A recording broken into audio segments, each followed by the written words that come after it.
Hola, muy buenas tardes. Mucho gusto en saludarlos, agradeciéndole a Dios su patrocinio y su dirección para poder hacer este quehacer. Agradeciéndole a Nelly que nos hace la gran ayuda, el servicio de estar atrás de cámaras para que esto sea posible. Y por supuesto saludando nuestra casa en Morelia, a nuestras extensiones en Guadalajara, Jalapa, Zitácuaro, Tuxpan, Zacapa. Saludándolos con mucho gusto y listos para trabajar. Ahora recuerden que este material que se da este día, es decir, este video, la intención es pues aprovecharlo uno para su discipulado, su formación, pero también para compartirlo. Recuerden que la idea es que este video se pueda compartir con alguna persona a la que le estamos testificando y estamos orando por ella. Precisamente Cintia en Guadalajara tiene una lista para estar en oración por las personas a las que les estamos testificando, ¿sí? Y este material es de la organización Nueva Vida en Cristo y así lo usamos. Bueno, nos quedamos con el paso 3, así lo llama el material, es la lección 3, nosotros diríamos lección 3, el material lo trae como paso 3 en las hojitas que se les dieron por carpeta PDF. El título, Jesús el Buen Pastor, y hace 8 días vimos, la primera parte de donde tuvimos que hablar un poco del pastor terreno, es decir, los servidores de Dios aquí en las iglesias, y haciendo algunas observaciones, porque pues también surgen cuestiones sobre este tema en las iglesias y de los servidores, ¿verdad? Pero obviamente el énfasis es apuntando a nuestro Señor Jesucristo, que como bien dijo la primera parte, pues es la Biblia, la Escritura dice el príncipe de los pastores, pues yo lo llamo el rey, ¿no? Y no por desobediente a la Biblia, pero es una manera elegante la Biblia de poner el príncipe de los pastores, pero yo prefiero decir el rey, porque es el amo y señor de la vida, ¿no? Además, con nuestro énfasis cristocéntrico, donde Jesucristo es Señor para gloria de Dios Padre, ¿verdad? Bueno, entonces nos quedamos en esto de que Jesús es el buen pastor. Fíjate que hay una anécdota aquí en la lección que dice, se llama La voz del pastor, adrede del pasaje donde dice, mis ovejas oyen mi voz y yo las conozco y me siguen. Y dice esta anécdota que estaba un turista en Oriente, concretamente en Siria, y entonces observa que un pastor de ovejas les habla, les dice en su dialecto, en su idioma, síganme, con su pronunciación propia, ¿no? Men-ahí, parece, men-jaí, algo así. Y entonces las ovejas que lo oyen y que empiezan a juntarse y que empiezan a caminar atrás de él bien graciosas, ¿no? Y entonces el turista le preguntó a este pastor, oye, si yo me visto como tú y les hablo, ¿me van a seguir? Y le dijo, pues a ver, haz la prueba. Y así hizo el turista, se viste como el pastor. Qué valiente, ¿no? Digo, si yo soy turista y salgo del hotelito y estoy viendo un pastor que lleva de ovejas en la tierra y lleva todo el día de trabajo y le pido su ropa, pues es muy valiente de su parte, ¿no? Pues, ha de haber estado eso rugiendo león del zoológico de Morelia. Y entonces lo hace, se viste, ¿no? Y les habla, les grita, pero ni una sola oveja caminó hacia donde estaba él. Y entonces, le pregunta a este señor, oye, entonces no van a seguir a otro que no sea tu voz, pero le contesta el pastor, y eso es lo que me llamó la atención. Mira, cuando están enfermas o hambrientas, van a seguir a cualquiera que les hable. Entonces una oveja débil se va con cualquier pastor, ¿no? Pero la oveja sana, vamos a decir así, solo sigue a la voz de su pastor, de su auténtico pastor. Y entonces esto es adrede de lo que dice Jesús, mis ovejas oyen mi voz y me siguen. ¿Cuáles? Pues las ovejas sanitas, yo diría, quienes hemos reconocido a Jesucristo como nuestro Salvador, ahí está la sanidad. De hecho, en griego, el término griego, salvación, sotir, salvador, también quiere decir salud. En castellano tenemos dos palabras, en griego es una sola, pero describen lo mismo. Es sanidad y es salvación. Entonces, la oveja es decir, la persona, la oveja que tiene a Jesucristo en su corazón, va a seguirlo. ¿Quién no lo sigue? Pues el que sigue a cualquiera, el que no tiene sanidad, el que no tiene salvación. Fíjate qué interesante, ¿no? Bueno, a mí me llamó la atención esto. Bueno, saludamos a nuestros queridos tapatíos que están bien prendidos y a Licha, están saludando desde Guadalajara y desde Zacapu. Bueno, entonces continuamos con esta clase, con esta lección, y dice, entonces el buen pastor, vamos a decir aquí, conoce a sus ovejas, conozco a mis ovejas. El buen pastor conoce a sus ovejas. Estoy en la página 11, en la pregunta 6. Además, el buen pastor conoce a sus ovejas, de Nankius, en Juan 10:14, conoce a sus ovejas y nadie mejor que él entiende nuestras necesidades y las circunstancias en que nos encontramos. Mira, adrede esto de que el buen pastor conoce a sus ovejas, llama la atención cómo en la Escritura se presenta que nuestros nombres están inscritos o escritos en el libro de la vida. Inscrito como inscripción, escrito como por redacción. Y tú dirás, ¿es posible que esté mi nombre, que esté yo por nombre, pensando en una multitud que no se puede ni contar? Porque así dicen las cartas la carta a las 7 iglesias de Asia, el último libro de la Biblia, el Apocalipsis, dirigido a 7 iglesias en Asia, dice, había una multitud incontable. Y yo pienso, y tú debes de pensar, desde la historia de la humanidad, la gente salva. Mira, déjame hacer Me gusta que vayamos a las preguntas y que les dé respuesta, pero también quiero hacer un corolario para discipulado y también para evangelismo, de preguntas que puede tener la gente y que pues requieren cierta contestación, como hace 8 días hablando del pastor terreno y del pastor por excelencia que es el Rey, nuestro Señor Jesucristo. Mira, se dice, ¿cómo es posible que se hayan salvado las personas en la antigüedad si Jesucristo todavía no venía? Si te has dado cuenta, nuestra tesis, mira, tengo una ropita aquí atrás porque el muro está frío, la pared está fría, como me recargo luego brinco porque siento el frío, por eso no crees que me levanté y se me pegó la pijama, si no es para no sentir el frío de la pared. Es que hace rato me dijo Perita, ¡ay, qué mal te ves! No, pero no, dame chance. Ya ven la presión que ejercen ellas.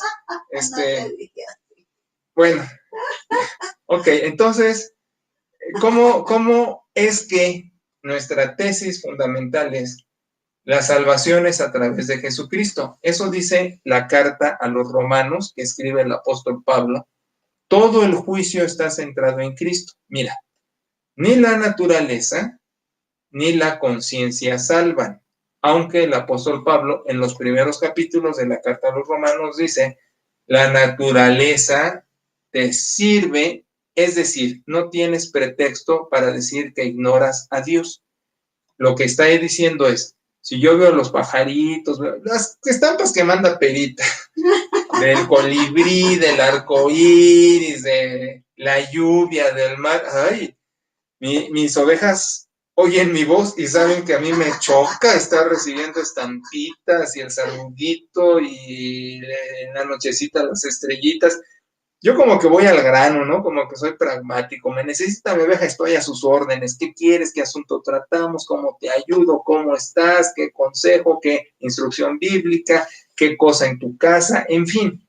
Pero cuando me mandan, hola, ¿cómo estás? Pues yo me quedo así como que con las estampitas. Bueno, entonces, todo esto es porque mi pera disfruta esto. Y alguna vez tuvo la osadía de mandarme una estampita, algo así. Y, ¿cómo me mandas una iris? Bueno, hay a quienes les gusta, ¿no? Yo les llamo los ñoños o los cursis, pero es de broma. Está bien que lo hagan y qué bueno, pero a mí no me manden eso. Bueno, entonces, por la naturaleza, dice el apóstol Pablo, fíjate que no tienes excusa, ¿eh? Deberías abrirle tu corazón a Dios por ver el pajarito, el arcoíris, el volcancito, todo eso. Pero eso no salva. O sea, el apóstol le está diciendo, la naturaleza no te va a llevar a Dios. Aunque medio mundo diga, ah, yo veo las flores y veo un Dios creador, qué bueno. Pero no es el camino, punto. Como que da pistas, pero no es suficiente. Y dice el apóstol, pues ya por la naturaleza deberías haber llegado a Dios, aunque no es suficiente. Y también da el otro elemento, la conciencia, que aquí adentro, ya ves, Pinocho traía a Pepe Grillo, que le decía, haz esto bien, etcétera, y lo desobedece. La conciencia, tu voz interna, también te debería llevar a Dios, de decir, ah, sí, pues hay un Dios, y debo como que quererlo, y debo como que respetarlo. Debería, pero no es suficiente.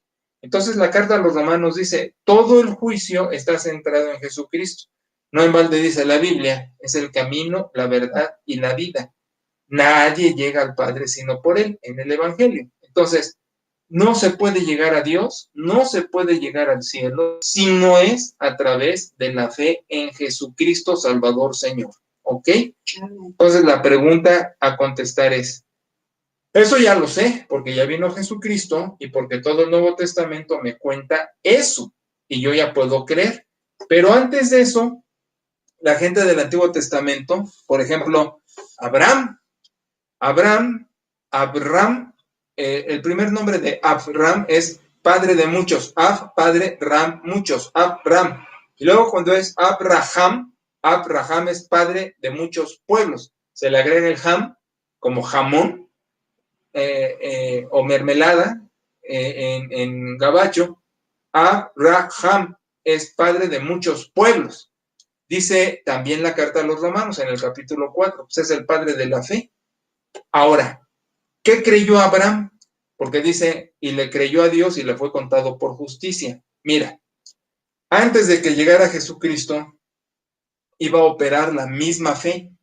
Ahora en la revelación entiendo que es a través de Cristo porque ya vino, porque ya murió, porque ya resucitó, porque ya ascendió y porque ha ofrecido regresar. Pero antes del evento de Jesucristo, ¿cómo se salvaba la gente? Creyéndole a Dios, es decir, depositando la misma fe como yo hoy en Cristo, antes en Dios, por lo que decía. Hoy ha dicho Dios, te salvas por creer en Cristo. Yo lo creo, me salvo. Antes Dios les decía X, Y o Z, y creerle ciegamente a Dios los hacía salvos, ¿sí? O sea, no había una imaginación de que iba a venir Jesucristo, no tenían ni idea, pero le creían a Dios sobre un particular. Por ejemplo, Romanos 4 dice, le creyó a Dios. ¿Qué le creyó a Abraham? Que iba a ser padre de muchos pueblos. Abraham, tú vas a ser padre de muchos pueblos, te creo. Sacrifique a Isaac, te lo sacrifico. ¿Por qué? Porque en la carta a los hebreos dice que Abraham iba a matar a su hijo. Cuando lo detiene Dios, él no pensó que Dios lo iba a detener, sino dice la carta a los hebreos todavía algo peor o más grande, no peor, más grande me refiero, que pensaba Abraham, voy a ser padre de muchos pueblos, eso que ni qué, ya me lo dijo Dios. Entonces me pide matar a Isaac, lo mato y después Dios lo va a resucitar porque me ofreció que de mi descendencia iba a ser padre de muchos pueblos. O sea, que Dios estaba pidiéndole a Abraham que bateara un hit doble o un hit triple, pero Abraham iba a batear un home run. O sea, Dios estaba diciendo, quiero que me sacrifiques a Isaac. Dios decía, yo sé que te voy a parar. Pero Abraham decía, yo sé que lo vas a resucitar. Así dice la carta a los hebreos, porque dice, en un sentido figurado lo recibió de la muerte. O sea, Abraham iba a matar al hijo y dice, es bronca de Dios ¿Cómo va a resucitarlo para que yo sea padre de muchos pueblos? Dime si no es el papá de la fe, Abraham. Entonces, así se salvaban la gente en la antigüedad, creyéndole a Dios lo que ofrecía, decía, los profetas, los patriarcas, los mismos mesías del Antiguo Testamento, porque aquí hay otra. Acuérdate los que ya tienen tiempo conmigo, los que no tienen que saber esto. Los cristianos confundimos lo del mesianismo y les voy a explicar. Se dice, es que los judíos esperaban un Mesías. Eso es un error. Los judíos han tenido muchos Mesías, como nosotros hemos tenido calcetines. De hecho, David, el rey David, fue un Mesías. Y así hubo muchos. De hecho, Mesías quiere decir ungido. Y ungido, en hebreo, Mesías, en griego, Christos. Entonces, un ungido era uno que le derramaban aceite en la cabeza, pero era una manera de decir, este tiene una tarea singular. Es decir, el mesianismo era para chambas singulares. Por ejemplo, el mesianismo de David era ser guerrero, era ser un conquistador. El mesianismo de Moisés era llevarlos a la tierra. El de Josué, meterlos a la tierra. El mesianismo de Salomón era construir el templo y Jerusalén. El mesianismo de los profetas, acá su profecía. Es decir, ha habido N cantidad de Mesías. Los judíos nunca han esperado un Mesías. Han tenido muchísimos. En Hechos capítulo 2 se menciona esto, cuando Pedro, ahí está predicando en el capítulo 2 de Hechos, y les dice, Jesús es superior a David, y menciona su resurrección, porque dice, David no resucitó, él se murió y ahí quedó, pero Jesús murió y resucitó, es más grande que David, sacándolo del mesianismo común. Entonces, lo que te estoy diciendo es, los judíos esperaban y esperan un reino mesiánico. ¿Qué es un reino mesiánico? La suma de todos los mesías que va a dar una era de paz, de prosperidad, de encumbramiento a los judíos. Es como si yo te dijera, en México ya no va a haber políticos, en México ya no va a haber robo, ya no va a haber inseguridad, ya no va a haber inmoralidad, ya no va a haber hambre, ya no va a haber pandemia. Y tú dices, ay, ese mundo es imaginario. Es una manera de explicarte lo que han venido esperando los judíos. Se llama teocracia, es decir, que Dios reina y el mundo es perfecto y los judíos, su pueblo, entonces empoderados. Ese es el reino mesiánico, eso es lo que están esperando ellos. En un sentido, se parece a lo que los cristianos pensamos en la parucía. Parucía es la manifestación última visible de Jesucristo. Jesucristo vino, nace, encarnado, predica, muere, resucita, asciende a los cielos, es glorificado y dijo regreso. Ese regreso se llama parucía. Ahora, ese regreso no quiere decir que se fue y estamos desamparados. Como la energía eléctrica está presente, pero cuando enciendes el interruptor se prende la luz, eso es lo que quiere decir parucía. Jesucristo sí está presente, es el Cristo cósmico, es el Cristo que está sustentando toda la creación. Ahora, se hace evidente su presencia a través del Espíritu Santo de una manera invisible, es cierto, pero va a ser visible, como dice el Nuevo Testamento, se le va a ver otra vez visiblemente en esta parucía, como si prendiera el foco. Está la energía eléctrica, se prende el foco y se vuelve a ver. Entonces Jesús prometió hacerse visible en su retorno, de tal manera que en su retorno vendría siendo el equivalente más o menos de lo que están esperando los judíos con el reino mesiánico, pero ya no literal ni físico ni en la tierra, porque se inaugura una nueva era, dice el Nuevo Testamento, cielos nuevo y tierra nueva, que puede ser aquí modificado, yo no lo sé, una nueva dimensión. Lo que sí sé es que también dice el Nuevo Testamento que aún la creación gime y está esperando la redención, o sea, esa inauguración donde se va lo corrupto y queda incorrupto. Y entiéndase así, se va lo mortal y queda la inmortalidad. Y ahí es donde dice el Nuevo Testamento que no va a haber hambre, ni frío, ni calor, ni enfermedad, ni muerte, porque esas cosas ya pasaron. Entonces viene totalmente una era donde el espacio y tiempo sufren modificación y entra la eternidad y estamos en la presencia de Dios, todos los redimidos por la sangre de Jesucristo. Entonces te estoy diciendo, en el Antiguo Testamento, los que le creían a Dios, como Abraham, así de pongo mi vida en tus manos, te creo ciegamente, es contado por justicia. Es el equivalente a haber creído hoy en Jesucristo. Y así se maneja el tiempo. Antes de Cristo le creo a Dios ciegamente lo que me dice. Después que vino Jesucristo, creo ciegamente a Dios que solo Jesucristo es el camino. ¿Me explico?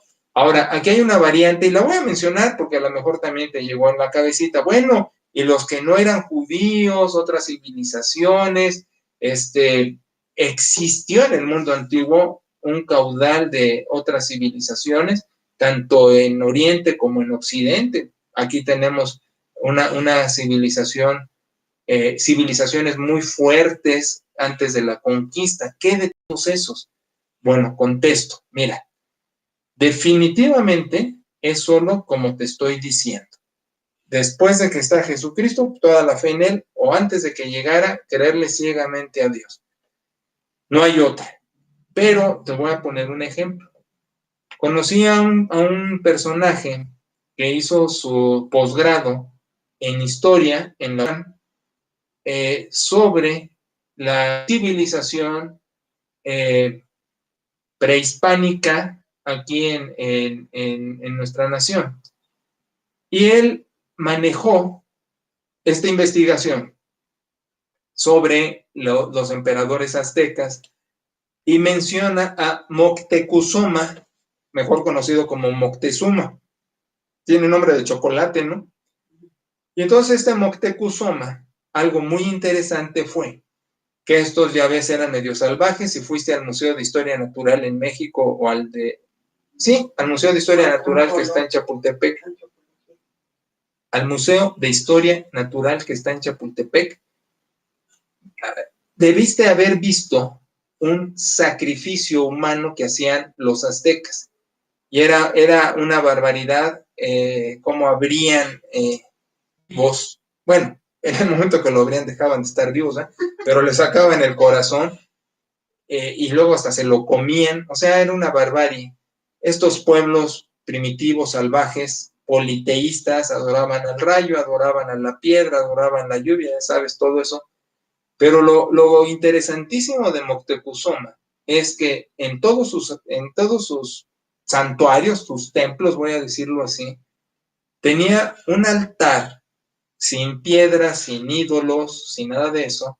Estaba vacío y decía, aquí tengo la devoción o la latría, el culto al Dios no conocido como estos, así en figuras, pero que es el Dios de dioses. Entonces te quedas así como diciendo, bueno, ¿qué pasó con este cuate, no? Entonces voy a lo que dijo Pablo, la naturaleza, la conciencia no son suficientes, pero a lo mejor dan un empujoncito hacia lo que la revelación completa, las escrituras ya nos apuntan a Jesucristo, ¿no? Entonces la tesis de este cuate era, adoraba a un Dios que decía que estaba sobre todos los dioses y que no podría ilustrarse de ninguna manera. Te voy a decir esto, no me sorprendería, y hasta se me enchinó el pellejo aquí, que en la gloria, aparte de ver a Moisés, ver a Abraham, de repente veas un penacho por ahí todo acá, y veas a Moctezuma echándose su baile ahí, pero al Señor de señores, ¿no? Digo, eso ya depende de Dios, pero ilustra lo que te estoy diciendo. Y bueno, yo siempre aterrizo con esto, cuando la gente empieza, ¿no? Y fulano, y los negritos, y los que están por allá, yo le digo a la gente, ya contesté cómo era la antigüedad y civilizaciones no hebreas, pero la mejor pregunta es, bueno, ¿y tú qué? O sea, yo te diría, preocúpate menos por los mayas y preocúpate por ti y por tus hijos, por la familia que quieres, ¿no? Preocúpate porque tú estés inscrito en el libro de la vida y seas salvo por la sangre preciosa de Jesucristo, que le creas ciegamente a Dios que eso te mete al cielo y que lleves a tu gente a creerlo. Por eso preocúpate más si estar pensando si vas a ver a Moctezuma o cómo le hizo Abraham, ¿no? Pero ya contesté. Y bueno, pienso que esto nos ayuda en el discipulado, pero también en el evangelismo, porque las personas son preguntas que arrojan y que la fe es razonable. La fe no es supersticiosa, aunque tiene algo de eso, y la fe no es irracional, aunque a veces tiene eso. Yo insisto, la fe, como lo puedo marcar de la mejor manera, es un salto hacia algo seguro. Como cuando los bomberos dicen, aviéntate porque está el incendio y aquí te cacho.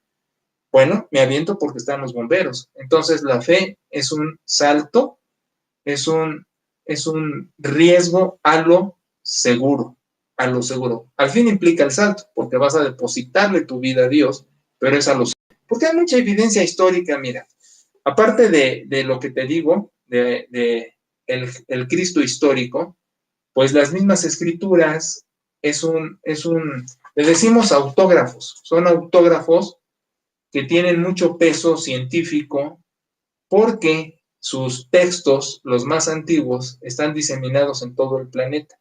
Están en museos, están en centros de estudios lingüísticos, están en universidades, están en seminarios, están en muchos lados. Y uno puede rastrearlos y ver su autenticidad, lo legítimo de ese texto. Y tiene este peso específico. Tú has leído a los filósofos, a los clásicos, Sócrates, Platón, Homero, ya es más para acá, y tú das crédito a que se dice Platón dijo esto, Sócrates dijo esto, Homero escribió la Ilíada, ok, tú le das crédito. Pero los manuscritos más viejos que autentificarían los escritos de los filósofos son menos capaces de probar su legitimidad que los textos bíblicos. Los textos bíblicos es más fácil comprobar su legitimidad. Estoy diciendo, ¿cómo crees que Sócrates, Platón o otro dijo algo y lo crees con una fuente más difícil de comprobar su historicidad? Y la Biblia, cuando la gente dice, no, le inventaron los hombres, no, no es un invento de hombres, están los manuscritos más viejos diseminados. Ya te dije, el crítico textual, el exégeta los puede localizar y decimos, ¿cómo no se sabe esto para que la gente se dé cuenta que la escritura no es un libro, ¿cómo te digo?, que nos sacamos de la manga y ya para manipular a las gentes, sino es una revelación de Dios para llegar a conocer precisamente a Jesucristo. ¿Ok? Bueno, vamos a seguir con esto que debe servirle al creyente, pero también al que está empezando en la fe y contestar sus incógnitas, ¿no? Sobre estos asuntos. Por eso digo que la fe es racional. Sí, la fe es un acto, yo le voy a creer a Dios, pero también no es nada más porque me aviento a lo tarugo, es porque hay evidencia donde yo puedo dar un brinco seguro. Sí, mamita. Entonces, el creer en Cristo es lo que decías de escribir el nombre en el libro de la vida, porque por eso salió todo. Sí, corazón. Creer en Jesucristo es que estás suscrito al cielo. Qué padre, ¿no? Claro. Oh, qué maravilla. Muy bien. Entonces, gracias. Dice que Jesús sí te conoce por nombre, aunque hay un montonal inscritos ahí, sí nos conoce por nombre. De hecho, hay un texto bíblico que dice que Él nos pone el nombre. Bueno, yo sé que los que se llaman Silvano, Casiano, Gordiano, pues se lo escogió su mamá, ¿no? O sus papás. Y está bien, ¿no? Pues cada quien. Pero, y bueno, se lo cambian o se lo dejan. Pero aquí estamos diciendo que Dios escoge el nombre como una manera de decir que sí te tiene muy presente. O sea, no le eres indiferente, fíjate. Esto es lo mejor de todo, ¿no? No le somos indiferentes a Dios. Sí nos conoce por nombre. Por eso dice el texto, te puso nombre, ¿no? Bueno, entonces te pregunto, ¿tú crees que hay gentes que realmente se preocupan por ti? Yo creo que vas a contestar que sí. Digo, de plano no somos perros abajo del puente, ¿no? Que no le importamos a nadie. Debe haber gente a la que le importamos. Quizás no es mucha, o puede ser que sí. Yo veo familias que son, pero un montón. Mi familia está compuesta por 6 monitos y todos muy monos, por eso monitos. Y un tío y una tía que se colaron por ahí. Y es todo. Mira, yo sí tengo como los cabellos de mi cabeza, porque me rapo, ¿ves? Aquí sí tengo, pero tengo muy poquitos. Y hay gente que tiene un familión bárbaro. Pero tengas muchos o pocos, yo creo que sí contestas que hay gente que se interesa por ti. Pero puede el caso, y más si los agarro ahorita melancólicos o depresivos, que digas, pues sí, no, yo no tengo a nadie que se preocupa por mí, porque estás decepcionado, porque has sido desilusionado, cosas por allí, ¿no? Puede ser también una mala racha y un mal sentimiento donde crees que hay gentes que te han dado la espalda y que por ello ya todo mundo te da la espalda. Se siente muy feo, pero puede ser que también. Entonces, aquí el asunto es este. ¿Puedes tú equiparar a los que se preocupan por ti como a Jesucristo? Mira, yo te diría que no, pero puede haber personas que digan, no, sí, hay gentes que se interesan más por mí que Cristo. Y te voy a decir por qué. Porque así como acabo de decir que podemos haber sido desilusionados por algunos y nos afecta de tal manera que ya luego no creemos en nadie, hay gente que se ha desilusionado con Dios y como que no le perdona ciertas cosas. Déjate cuento. Mira, la tesis es Jesús es el buen pastor. Y entonces decimos, si es el buen pastor, ¿por qué se murió mi mamá? ¿Por qué se murió mi hijo? Eso es mucho más dramático, ¿verdad? Eso no tiene nombre. El huérfano es que no tiene papás. El que pierde un hijo no alcanza a ponérsele nombre de lo fuerte que es. Pero entonces hay gente que sí queda muy lastimada. Mira, en los grupos de 12 pasos, AA, Al-Anon, NA, Neuróticos Anónimos, Narcóticos Anónimos, todos esos tienen el mismo tronco. Salió de las iglesias cristianas, pero no se siguió manejando con ese énfasis porque la gente a la iglesia, a la religión, como que le hace fuchi. Y más por esto, porque mucha gente de estos grupos han estado peleados con Dios, pero grueso. Mira, yo he trabajado mucho con esos grupos. A Dios gracias no he sido adicto a nada, más que, no, iba a ser una broma, iba a decir que al sexo, pero pues no, es cotorreo. O con mi vieja, bueno, pero gracias a Dios no he sufrido adicciones. Pero sí he trabajado con esos grupos porque he visto su valía. Y entonces, desde que empezó mi ministerio en México, muy chavito, vi el grupo, vi su valía, me interesó, conocí a algunos que iban ahí, que fueron a mi iglesia, y me empecé a empapar de información, y luego en Jalapa, y luego en Zacapu, continué con eso, ¿no? Es más, en la iglesia misma teníamos extensiones de esos grupos, pues. Pero bueno, el caso es que me empapé, y la naturaleza del grupo es que cada quien va descubriendo, por eso los mentados 12 pasos, que por cierto, hay grupos que manejan el cuarto y quinto paso. Cuidado con esos grupos, yo no los recomiendo. Yo recomiendo los grupos establecidos, como los que mencioné, que llevan los 12 pasos y que los llevan al ritmo de la persona y que cada quien va descubriendo cómo sale del hoyo, porque ahí no te dan consejos, ni sermones, ni te regañan, sino tú escuchas cómo cada quien va saliendo del hoyo y vas tú ayudándote con lo que ellos dicen, pero que tú decides tomar. Y le manejan el poder superior, que es Dios, pero le ponen poder superior, le quitan Dios, porque muchos llegan muy resentidos con Dios.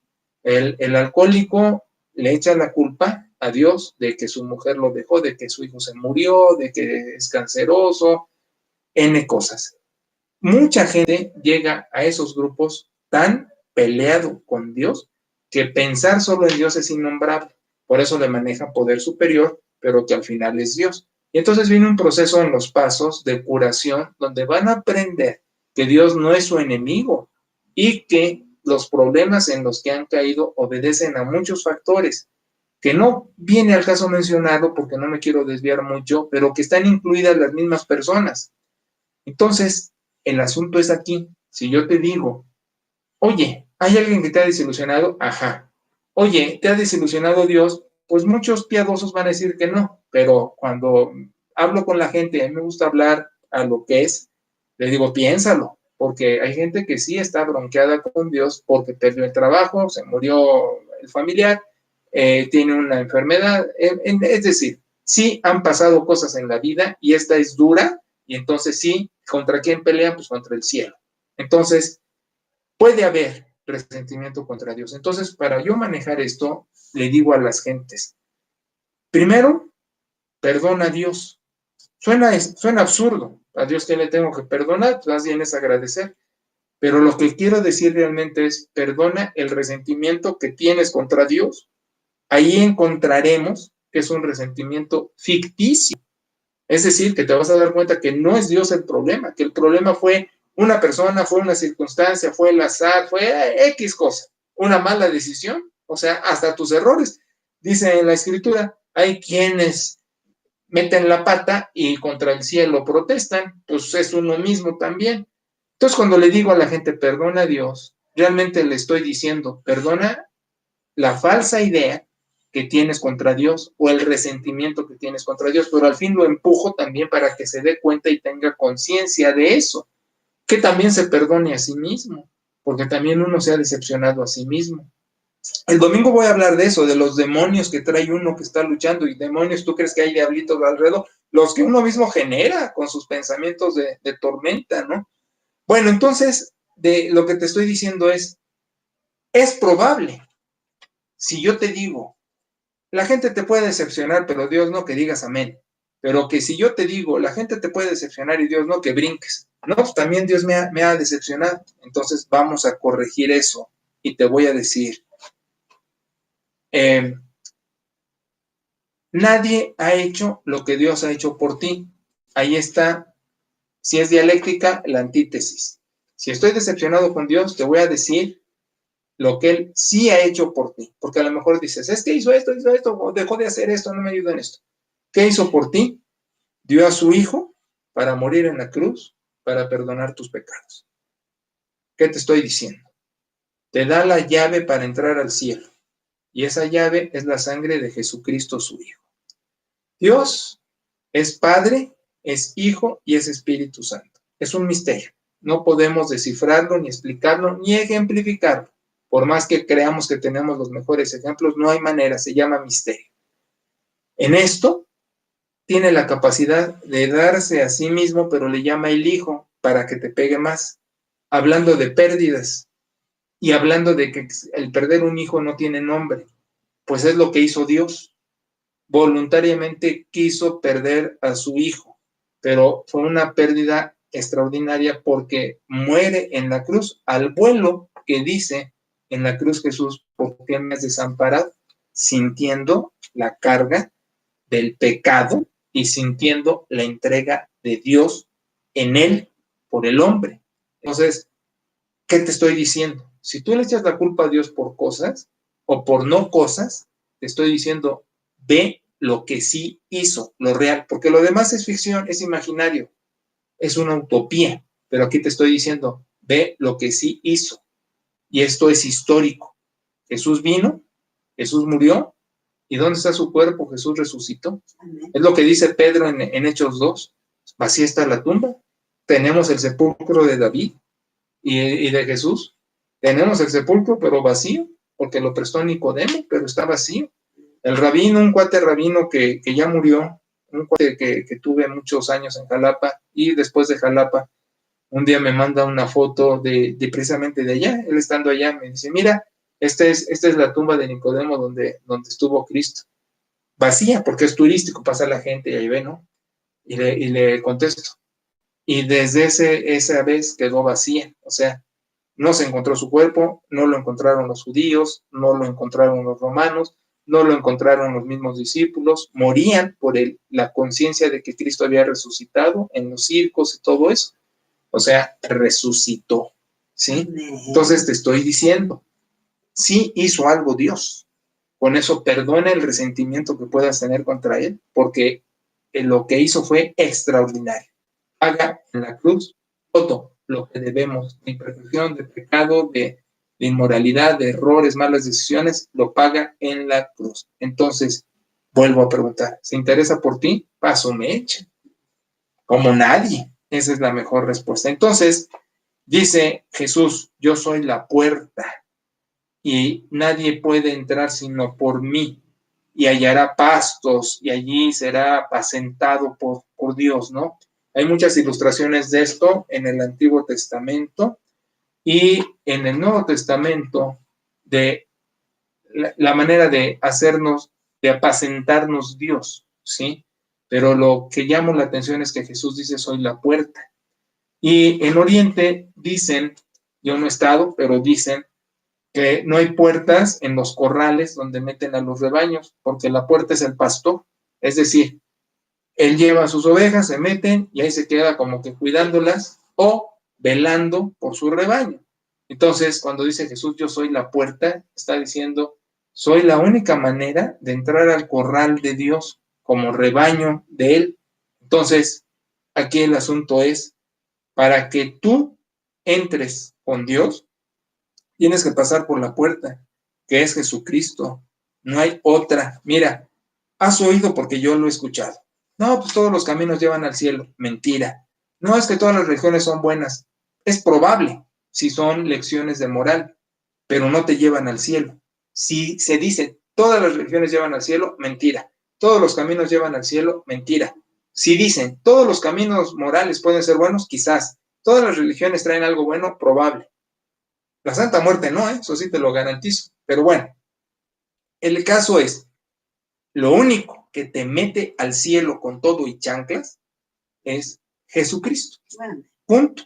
No hay más. Y el otro día decía, es una aseveración como cuando rebasaba yo en curva de chavo en la carretera con mucho albur. Porque si sí es verdad, es demasiado albur no tomarlo. ¿Me explico? Ahora, ya di evidencia histórica y bíblica de que esto es así. Entonces, yo voy a terminar, ya me quedan pocos minutos, con estas interrogantes. ¿Quieres tener un pastor que te cuide? El rey de los pastores. ¿Quieres estar seguro de que estás en el rebaño correcto? Porque la gente dice, pues, ¿cuál es la verdad? ¿Cuál es la verdad? Jesucristo, Él es el camino, la verdad y la vida. Juan 14:6. Punto. O sea, estoy en el camino correcto, Jesucristo. Estoy en la verdad, Jesucristo. ¿Cómo llego al cielo? Jesucristo. Entonces estoy diciendo, no son ni las religiones, no son ni las iglesias cristianas, ni cómo te portas, ni tus obras, es poner toda tu fe en Jesucristo. Te estoy diciendo, solo tienes que confiar en Jesús para ser salvo, creerle ciegamente a Dios que Él ya hizo todo, darte cuenta de que tus buenas obras sí sirven, pero después de haber creído en Cristo, porque tu buen comportamiento no te mete al cielo, pero ya como ciudadano del cielo, por haber creído en Cristo, tus buenas obras autentifican que eres un ciudadano del cielo. Pero también te digo, no vas a ser perfecto, vas a ser perfectible, pero vas a ir mejorando mejor, como un buen vino, pues van a pasar los años y te vas a ir poniendo todavía más bueno, ¿sí me explico?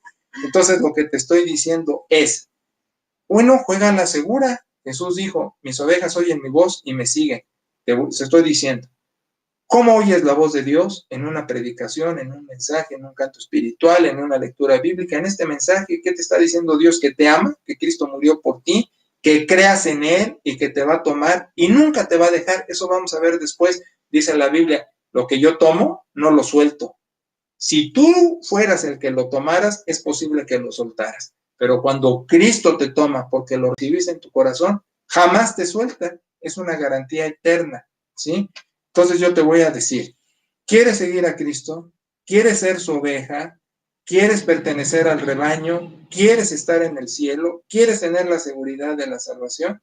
Entonces tú dile a Dios, ¿sabes qué? Creo en Jesucristo. Me doy cuenta de que había vivido sin mi buen pastor y sé ahora que Él muere y resucita por mí y para mí. Lo creo.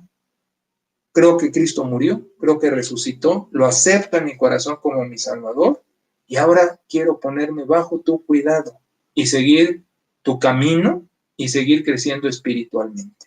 ¿Sale? Haz esa oración, es más, si lo repetiste conmigo, está hecho. o después de que terminemos, tú solito platica con Dios esto, tus palabras, entra a mi corazón, Cristo, y entra. Y si ya tienes a Jesús en tu corazón, pues reafirma esto, hombre, mira qué bonito lo que hablamos, pues, ¿no?